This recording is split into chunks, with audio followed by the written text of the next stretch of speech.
আসসালামু আলাইকুম বন্ধুরা, কেমন আছেন? আশা করি সবাই ভালো আছেন। আজকে আমি আপনাদেরকে দেখাবো কিভাবে যে কোনো একটা ডকুমেন্টস আমরা পিডিএফ ফাইল আকারে তৈরি করে সেটা সেভ করে রাখতে পারি অথবা মেইল করতে পারি। তো দেরি না করে চলুন আমরা জেনে নেই স্ক্যান করে সেটা পিডিএফ ফাইল করার পদ্ধতিটা কি।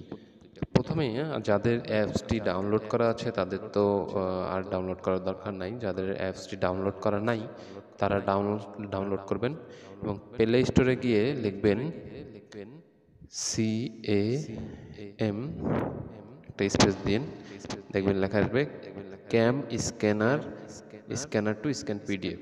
তো এটা ওপেন করব। ওপেন করার পর যাদের তো ইনস্টল করা আছে, আমার ইনস্টল করা আছে তাই এই জন্য এরকম আসে, যাদের ইনস্টল করা নেই তারা ইনস্টল করে নেবেন, তারপরে সেটা ওপেন করবেন। ওপেন করার পর দেখেন আমার অলরেডি কিছু পিডিএফ করা আছে। তো আপনাদের দেখানোর জন্য আমি আবার নতুন করে কিছু পিডিএফ করছি। এই যে দেখছেন যে এই পাশে একটা যে ক্যামেরার মতো চিহ্ন, এই ক্যামেরার বাটনকে অন করবেন।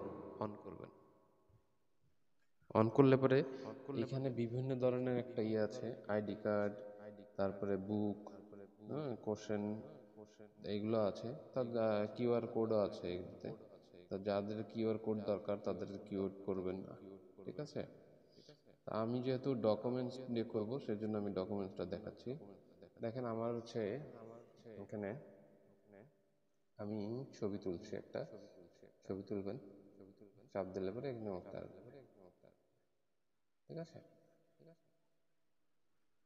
এইরকম আসার পরে দেখেন এটা হচ্ছে বাঁকা হয়েছে, আপনারা এটা সোজা করে নিতে পারেন। সোজা করে নেবেন, আমি যতটুকু দরকার ততটুকু রাখবেন, ঠিক আছে? যতটুকু দরকার না ততটুকু বাদ দিয়ে দেবেন। এই পর্যন্ত রাখলে পরে আপনার স্ক্যান কিন্তু এইটুকু পর্যন্তই হবে। এবং এটা দেখেন অনেকটা, হ্যাঁ, এই পর্যন্ত রাখবো, এটা পর্যন্ত রাখলেই হবে। তার আমি নেক্সটে চাপ দিলাম, নেক্সটে চাপ দিলে সেটুকু কেটে যাবে। এইখানে দেখেন অনেক কালার আছে, অরিজিনাল কালার, তারপরে লাইট এন্ড ম্যাজিক কালার। আপনি যে ম্যাজিক কালার দিলে পরে যেরকম আসবে, তা আমি অরিজিনাল কালার যেটা সেটাই রাখবো। তারপরে আপনি এই সেভ সেভ লেখাটাতে আপনি চাপ দিবেন। এটা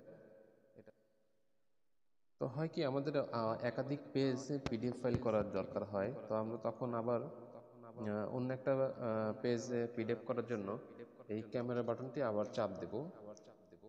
চাপ দেওয়ার পরে আমি আর একটা ছবি তুলছি, দেখেন।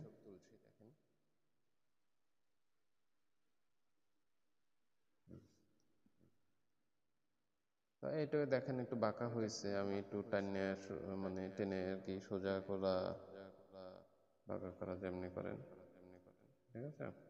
আমি এইভাবে রাখবো আর কি, আপনারা যতটুকু ইচ্ছা ততটুকু রাখতে পারেন। তারপর অটোমেটিক স্ক্যানার হয়ে যাবে। আমার অরিজিনাল এটাই থাকবে, অরিজিনালটাই থাক। তারপর সেভ দিবেন, সেভ হয়ে যাবে। এখন দেখেন পিডিএফ কিভাবে তৈরি করবেন আপনারা। এই পাশে দেখেন একটা পিডিএফ লেখা আছে, তার পাশে একটা আছে শেয়ার বাটন, শেয়ারের মতো একটা ইয়ে আছে, তার উপরে আছে তিনটা ডট। তা আমরা আগে প্রথমে পিডিএফ করব। পিডিএফ করলে পরে পিডিএফ এ চাপ দেবেন, চাপ দিলে পরে এরকম পিডিএফ আকারে চলে আসবে, ঠিক আছে?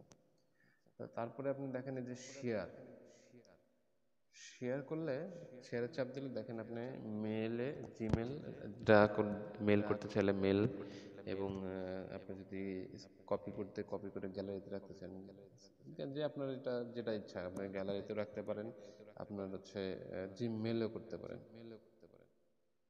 তো ধন্যবাদ সবাইকে। আসলে এভাবেই হচ্ছে আপনার হচ্ছে ক্যাম স্ক্যানার দিয়ে আপনি পিডিএফ ফাইল তৈরি করতে পারবেন। ভিডিওটি ভালো লাগলে পরে লাইক এবং শেয়ার করুন। ধন্যবাদ।